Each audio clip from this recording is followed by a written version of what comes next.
Fala galera, bom dia, boa tarde aí, boa noite para você. Hoje a gente vai continuar aqui nosso assunto, né, sobre o Teorema de Green.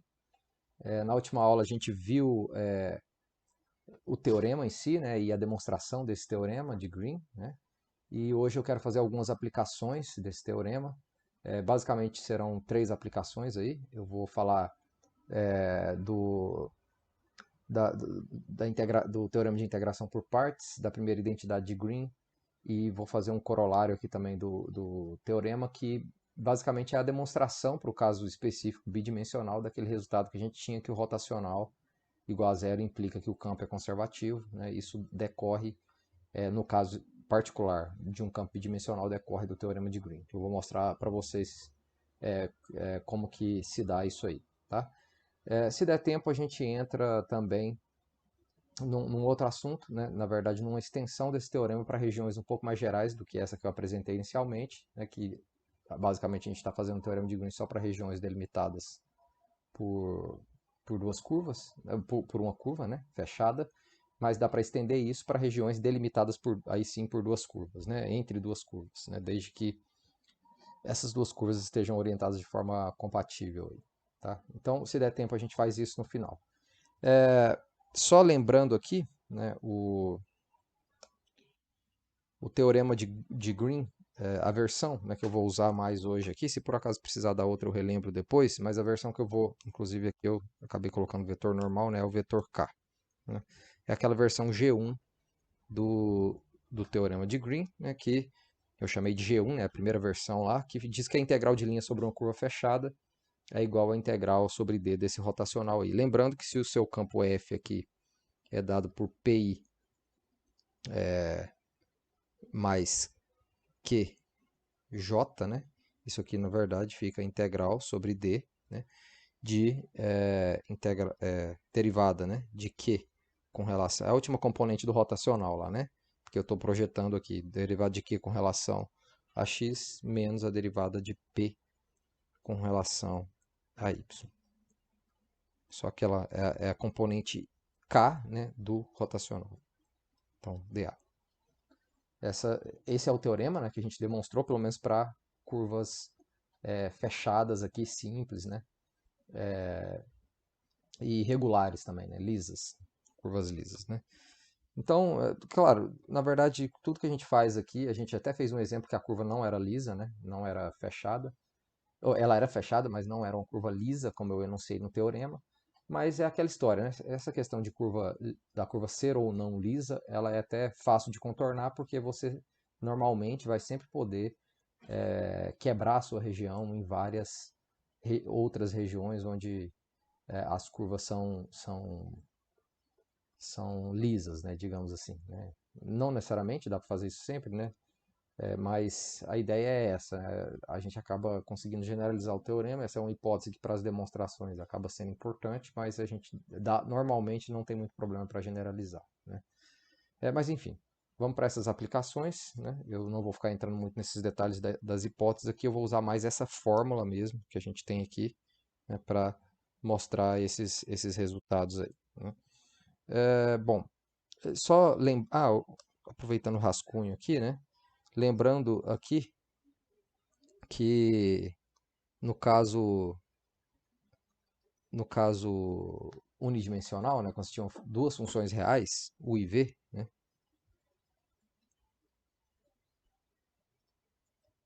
reais, a gente tinha aquela fórmula lá, né, que é a integral de u dv, né, vou colocar sem os intervalos de integração, né, é u vezes v menos a integral de v du, né, de forma geral, assim, o que a gente tinha era isso aí, né, que é o que a gente chamava de teorema de integração por partes. Então a gente tem uma generalização, né, digamos, uma extensão desse teorema aqui para o caso bidimensional. Né? E isso é nada mais do que uma aplicação do teorema de Green. Né? Deixa eu só confirmar se aqui eu vou usar qual versão do teorema, né, que eu vou usar. Ah, sim. Então vamos.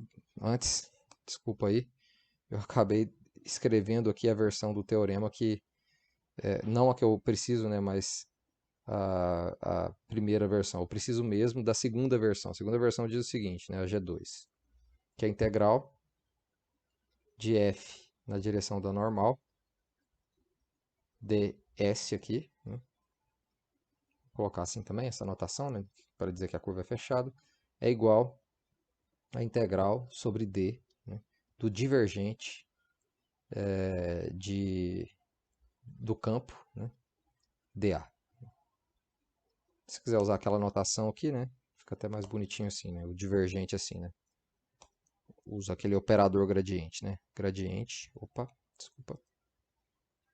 Gradiente, pontinho F. A gente viu que essas duas, que na verdade a gente viu que essa primeira aqui implica a segunda, né? Dá para fazer o contrário também. Essas duas fórmulas aqui são equivalentes, tá? São só duas formas diferentes de escrever o mesmo resultado, né? Então eu vou usar essa aqui, na verdade, tá? Só relembrando, né? Vou usar essa aqui. Então o que eu faço aqui para obter esse teorema de integração por partes, né? É o seguinte, vamos pegar aqui um campo específico e aplicar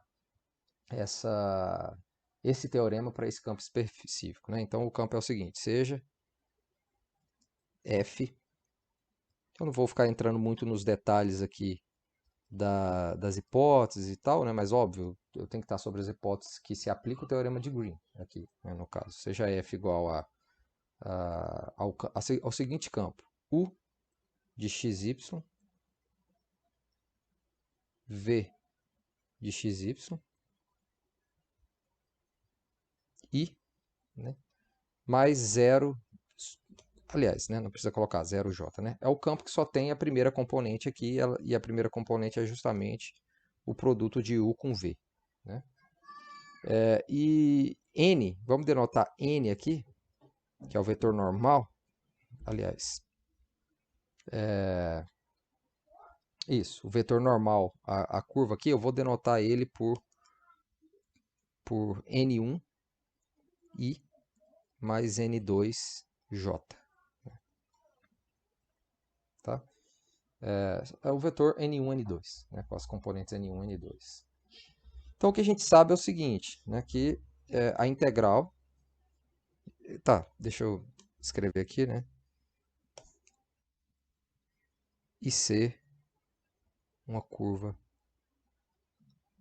fechada, delimitando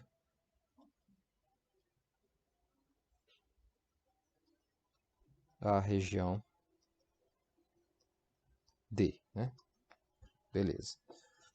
O que o teorema de Green diz pra gente, né? E eu vou sempre usar isso aqui, ó, a versão 2 do teorema, como a gente acabou de ver, diz o seguinte. Implica que a integral, como a gente acabou de ver ali, sobre C aí, né, de f vezes n ds é igual a integral dupla aqui, né, sobre d do divergente, assim, do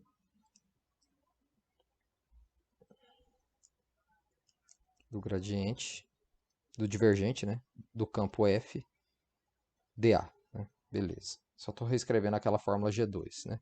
Mas aí vamos calcular então isso aqui, né, vamos abrir, basicamente o que eu vou fazer é isso, abrir essa fórmula aqui, né, para esse campo F específico, né, e para esse vetor normal N específico. Claro que esse vetor normal é o vetor normal unitário exterior, e essa curva C também, eu estou supondo, parametrizada no sentido anti-horário, né, parametrizada positivamente, né.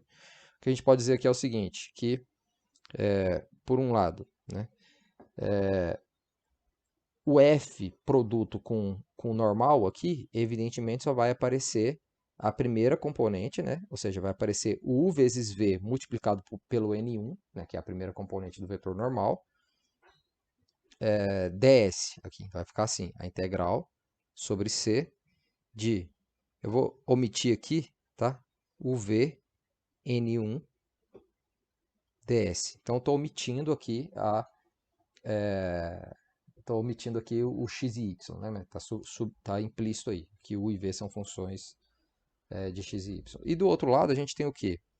O divergente de f vai ser a derivada da primeira componente com relação a x, mais a derivada da segunda componente com relação a y, mas a segunda componente aqui é zero, né? Então, isso aqui vai ser simplesmente a integral sobre d da derivada com relação a x de u v dA, né? Vamos colocar em parênteses aqui, né? Eu estou derivando esse produto aqui, né? E a derivada do produto é igual a derivada do primeiro, derivada de u com relação a x vezes v, mais a derivada, mais u vezes a derivada de v, né? U vezes a derivada de v com relação a x. Opa. dA, né? Então, vamos rearranjar isso aqui justamente de modo que fique parecendo com aquela fórmula do teorema de integração por partes que a gente está acostumado, né? Que vai ser assim, a integral de u dv, né? Ou seja, esse pedacinho aqui, vai ser igual ao que vai sobrar do lado de lá se eu passar esse outro pedaço para o lado de lá, né? Então, vamos lá. Vai ficar isso. Isso implica que a integral sobre d de u vezes a derivada de v com relação a x, né, dA, né, vai ser igual a integral, deixa eu colocar primeiro, pode ser nessa ordem mesmo, né, vai ser a integral sobre c, né, de u vezes v n1 ds menos a integral sobre d de derivada de u, né, com relação a x de v dA, né? Então veja, é como se fosse justamente aquela fórmula, né? U vezes v, a integral de u dv é igual a u vezes v, né, que é o que está aparecendo aqui, né, menos a integral de v, né, aqui, vezes du, né? Seria esse du dx dA, né? Claro que eu estou fazendo isso aqui com relação só a x, mas poderia fazer com relação a y também, e nesse caso eu poderia, né, tomar o campo só com a componente j aqui, né, só com a segunda coordenada, e aparecer o vetor n2 no lugar do n1, né. De forma geral, o que acontece é que você sempre tem a derivada com relação à iésima coordenada aqui, né. Aqui dá para aplicar o teorema só para funções de duas variáveis, né, então só x e y, mas esse teorema vale mais geral para n variáveis, e o resultado é basicamente esse. Quando você faz a derivada com relação à iésima coordenada, o que vai aparecer é o iésimo termo do vetor normal aqui, né. E esse termo aqui você pode falar, mas isso aqui não é u vezes v, né? O que acontece aqui, nesse caso aqui, né, de funções reais, é que aqui o que estava aparecendo é justamente, se você avalia isso aqui em AB, né, faz uma integral definida, aqui fica em AB, e aqui fica a função avaliada em AB, né, que é justamente o que seria a particularização da integral de linha sobre curvas nesse caso aqui, né, sobre a fronteira. A fronteira desse intervalo AB aqui é justamente os dois pontos A e B, né? Então, quando estender isso para a fronteira de uma região plana, ou seja, para a extensão desse avaliar o UV no intervalo AB seria a integral sobre a fronteira de uma região plana, né? Essas coisas ficam relacionadas aqui, né? Mas essencialmente é a mesma ideia, né? O mesmo teorema, né? Então, só observando que essa fórmula vale também para derivada com relação a y, né? Trocando o n1 por n2 aqui, né? Poderia trocar essas derivadas com relação a x aqui para derivadas com relação a y, trocando a componente n1 por n2, né? Do vetor normal. Então, isso é uma fórmula, tá? Só queria mostrar para vocês que dá para mostrar essa fórmula, é só uma aplicação, e eu só estou mostrando essa fórmula porque ela é uma fórmula de fato muito útil, né? Em muitas situações aí você pode ser que você precise desse resultado, né? Para resolver certos problemas e etc, né? Então, esse aqui é o teorema de integração. por partes. Ou uma generalização, né, para o R2, do teorema de integração por partes. A segunda aplicação que eu quero fazer com vocês aqui é o teorema, primeira identidade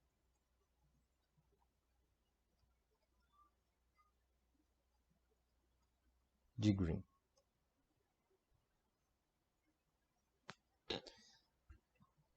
Aqui, mais uma vez, a única coisa que você vai fazer é aplicar o resultado, né, o teorema de Green, para um campo específico, né?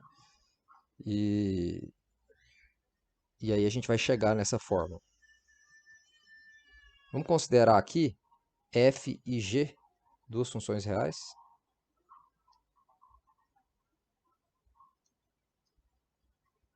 Não vou colocar todas as hipóteses dela, vai aparecer naturalmente aqui, né? A depender do que a gente está aplicando e das contas que a gente está fazendo. Por exemplo, eu quero que essas funções tenham derivadas de primeira ordem, né? Mais do que isso, porque eu vou querer aplicar o teorema de Green, então eu quero que, na verdade, essas derivadas de primeira ordem dessas funções sejam contínuas, né? Ou tenham derivadas contínuas. Então, ela tem todas as hipóteses que a gente precisa aqui para fazer as contas que eu vou fazer. Pensem assim, só para não ficar enchendo de hipóteses aqui, né? E vamos considerar aqui, considere o campo f igual a sua funçãozinha fzinha vezes o gradiente de g, né? Aqui eu estou com duas funções reais de duas variáveis, né? Vou colocar aqui.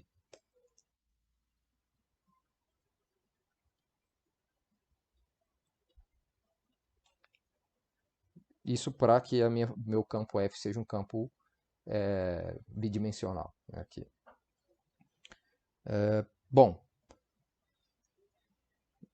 só mais uma coisa, vamos denotar, né, já introduzindo uma notação aqui também, né, o Laplaciano, né, a gente chama isso aqui de Laplaciano de G, que na verdade é o divergente do gradiente de G, tá? Aí aqui você já tem uma ideia de como que vai ser, né?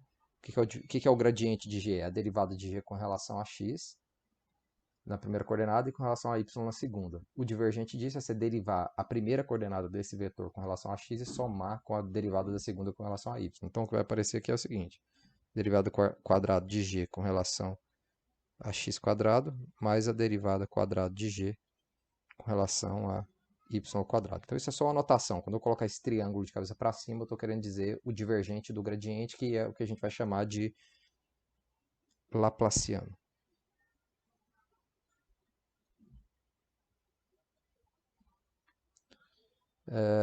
Bom, primeiro, note que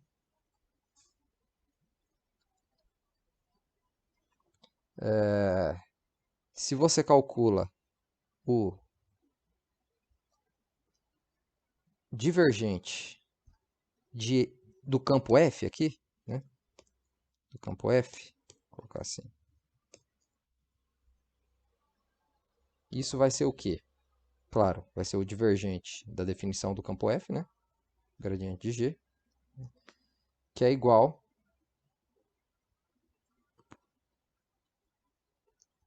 vou continuar aqui embaixo. Isso aqui vai ser igual a derivada com relação a x. Opa! Isso é a derivada com relação a x de f vezes a derivada de g com relação a x, que é a primeira coordenada desse campo aqui, né, que está aqui dentro, mais a derivada com relação a y de f vezes a derivada de g com relação a y. Né? Então, se você aplica aqui a regra do produto, isso aqui, isso vai dar a derivada de f com relação a x, vezes a derivada de g com relação a x, mais f vezes a derivada de segunda ordem de g com relação a x quadrado, né? Mais a derivada de f com relação a x vezes a derivada de g com relação a x, mais f vezes a derivada de g, aqui é com relação a y, né? Desculpe. Com relação a y, né? Com relação a y aqui também. Mais f vezes a derivada de g, derivada quadrado, né, de g com relação a y. Aí, usando essa notação aqui, ó, do Laplaciano e do gradiente também, né? Lembrando que o gradiente é a derivada com relação à primeira coordenada, na primeira coordenada, e com relação à segunda, na segunda, né? Então, isso aqui vai dar esses dois termos aqui, que só tem derivadas de primeira ordem, né? É a mesma coisa que o gradiente de f produto com o gradiente de g, né? E esses termos que têm a derivada de segunda ordem de g vai ser justamente a f vezes o Laplaciano de g. Aqui é o produto escalar, tá? Nesse primeiro. Então vai ser aqui. É só você ver que a primeira componente do gradiente da f é essa aqui, né? Vezes a primeira componente do gradiente da g, esse aqui, né? Segunda componente do gradiente da f é esse, vezes a segunda componente do gradiente da g, esse aqui. Daí esse produto escalar entre os gradientes, né? Bom, isso aqui tudo é o divergente do campo F, né? Então, quando a gente aplica o G2 aqui, né, a segunda fórmula de Green, para esse campo específico, né, a segunda forma do teorema de Green, né, a gente tem que a integral, vou escrever ela de trás para frente, né? A integral sobre D do gradiente da F, né? Deixa eu escrever, vai. Gradiente do divergente, quero dizer, né? Da f, dA, né? É igual, por essa igualdade que a gente acabou de calcular, por essa expressão que a gente acabou de calcular aqui, né? Que isso aqui é igual a essa soma, isso aqui vai ser igual, então, ao gradiente. Acho que seria bom a gente escrever até ao contrário, né? Deixa eu escrever ao contrário só para ficar melhor aqui a escrita. Vai ficar assim. O gradiente de f vezes o gradiente de g, mais f vezes o Laplaciano de g, dA, isso aqui, né, pela conta que a gente fez, é igual a integral sobre d do divergente de f, né, dA, que pelo teorema de Green, agora sim a gente está usando G2 aqui, é igual a integral sobre a curva, eu estou sobre as mesmas hipóteses aqui, tá? Do teorema anterior, né? C é uma curva fechada e D é a região delimitada por essa curva, né? Então, isso aqui é igual a integral sobre C de f vezes n, né, ds, ok? Então, o que a gente pode dizer aqui, né? Se você quiser até escrever assim para ficar mais claro, ó, então, aí eu vou colocar aqui, ó, que eu estou usando a fórmula 2, né, aqui, nessa igualdade. Então, a gente tem o quê? Que é integral. Portanto, a integral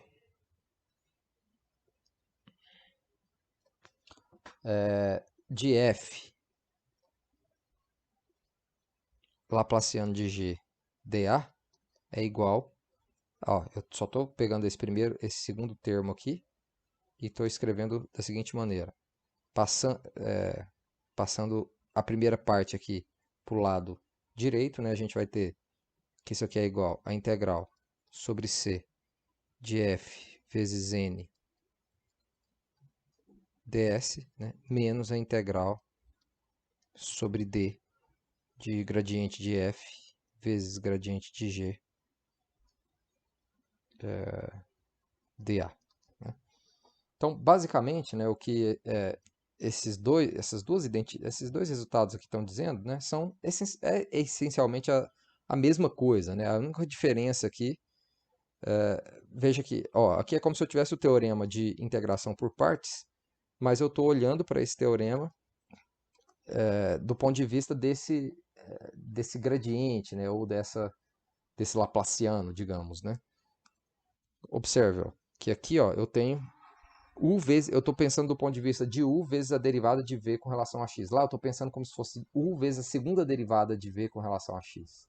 Né? Então o que vai acontecer quando você joga daqui para cá? Né? Como uma das derivadas que estava em v vem para u aqui, ó, e v fica sem derivada, lá quando você está pensando em duas derivadas, você acaba continuando com uma das derivadas aqui em v. Por isso que você troca o Laplaciano por dois gradientes, né? Aqui você está trocando uma derivada, um u sem derivada, né? Com uma função que tem derivada, jogando a derivada para o outro termo, né? Então daria, inclusive, para obter aquele resultado lá, como uma consequência desse daqui, né?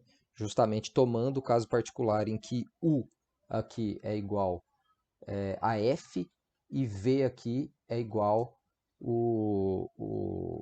a derivada de v com relação a x, né? Claro, aí aqui eu estaria fazendo isso para uma das componentes só, né?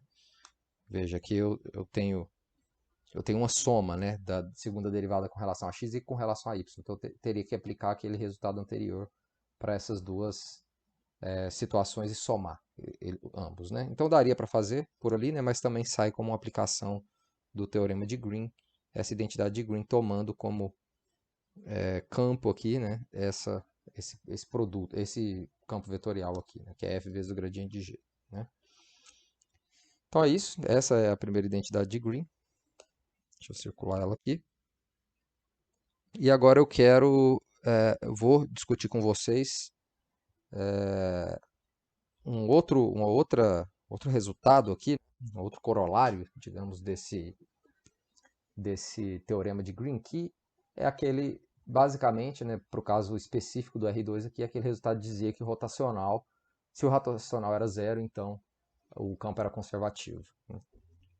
Vou chamar isso de corolário. Tá? Opa, não sei por que apagou aqui. Ah, esqueci de mudar. Corolário.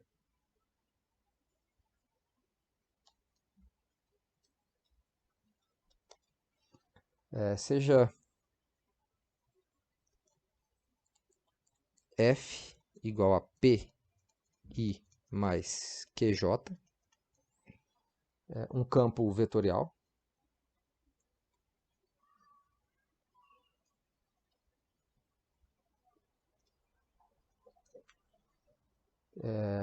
definido em uma região aberta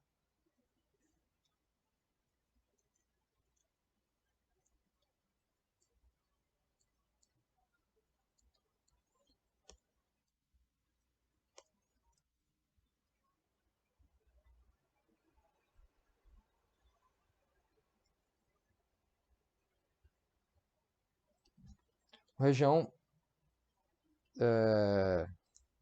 simplesmente conexa e aberta, tá? Vou colocar assim.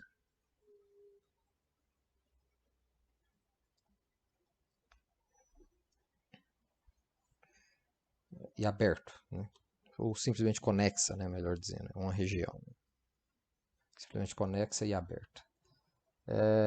E vamos supor, né? Só para ficar dentro das hipóteses lá, P e Q tem derivadas de primeira ordem contínuas.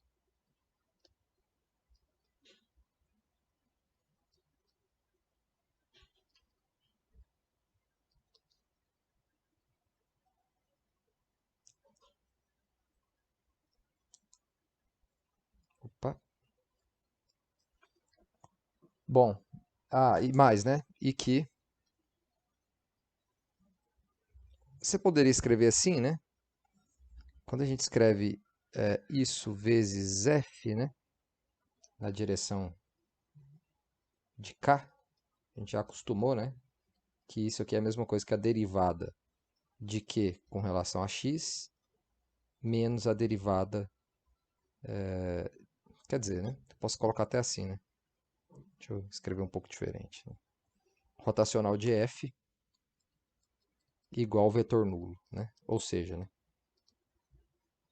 Nesse caso específico aqui, dizer que esse rotacional é zero é a mesma coisa que dizer que a última componente é zero, né? Porque como eu tenho um campo bidimensional, as primeiras duas componentes sempre vão ser nulas, né? Então, sempre serão nulas, né? As duas primeiras componentes, portanto, só preciso que a última seja nula também para zerar o rotacional inteiro. Então, essas são as hipóteses, né? Eu estou com um campo aí, que bonitinho, com a região do jeito que a gente precisa, ou seja, uma região simplesmente conexa, aberta, né? Então, F é conservativo. É um campo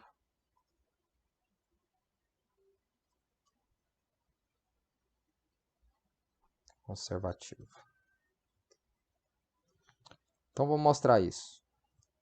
Na verdade, eu vou fazer um esboço aqui da demonstração,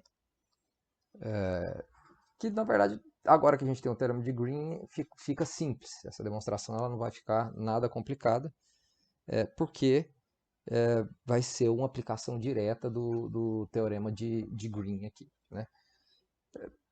Se a gente pega aqui uma curva fechada em D, nesse conjunto D, né? A gente sabe, né? Claro, a gente precisa de uma curva que está sobre as hipóteses ali do teorema de Green, né? Mas vamos supor que essa aqui está sobre essas hipóteses. A gente precisaria, na verdade, no fundo, mostrar que para qualquer curva fechada, isso aqui que eu vou fazer é verdade, né? Mas, enfim, a gente pode aplicar, a gente pode dar uma generalizada lá no teorema de Green e fazer isso para qualquer curva fechada. Então, para evitar ter que ficar fazendo todas essas explicações, suponha que o teorema de Green funciona para qualquer curva fechada, né? E pega C uma curva fechada em D. Como D é simplesmente conexo,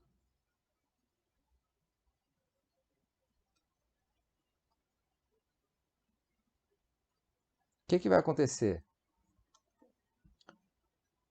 Segue que a região delimitada por essa curva C, ela está inteiramente contida em D, né? Segue que a região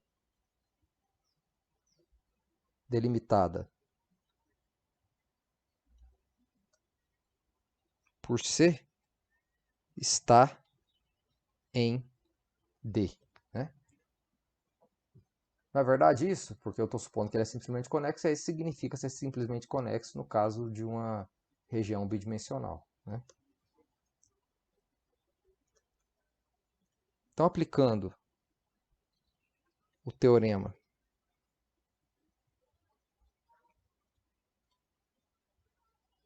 de Green, temos o seguinte, que a integral sobre C, né, de f dr é igual ao quê? A integral sobre d da diferença de q com relação a x e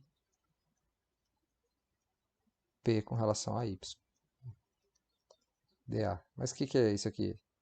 Essa diferença aqui é zero, né? Se essa diferença é zero, isso aqui tudo é zero. Em suma, o que a gente está mostrando? Que a integral sobre qualquer curva fechada, né, a menos desse detalhe aí, né, que faltou justificar melhor, né, mas dá para a gente admitir que o teorema funciona, né, para qualquer curva fechada aqui do plano. Mas essencialmente o que a gente está mostrando é isso, que a integral sobre qualquer curva fechada dá zero. E o que isso implica? Né? A gente já viu que isso implica que a integral que essa integral de linha ela é independente do caminho, né? Ou equivalentemente, que esse é um campo conservativo. Né? A gente já viu todas essas equivalências aí. Né? E essa sim a gente demonstrou. Então, uma vez que eu mostro que a integral sobre qualquer curva fechada é zero, eu tenho, consequentemente, que esse campo é conservativo. Então, o que está por trás disso, né, é o fato de que, quando você pega uma curva fechada, toda a região delimitada por essa curva continua dentro do conjunto D, e é aí que entra essa importância do conjunto ser simplesmente conexo. Tá bom? Agora sim, com isso está demonstrado aquele resultado, pelo menos, por causa de um campo bidimensional. Né? O que eu quero fazer com vocês agora, nesse próximo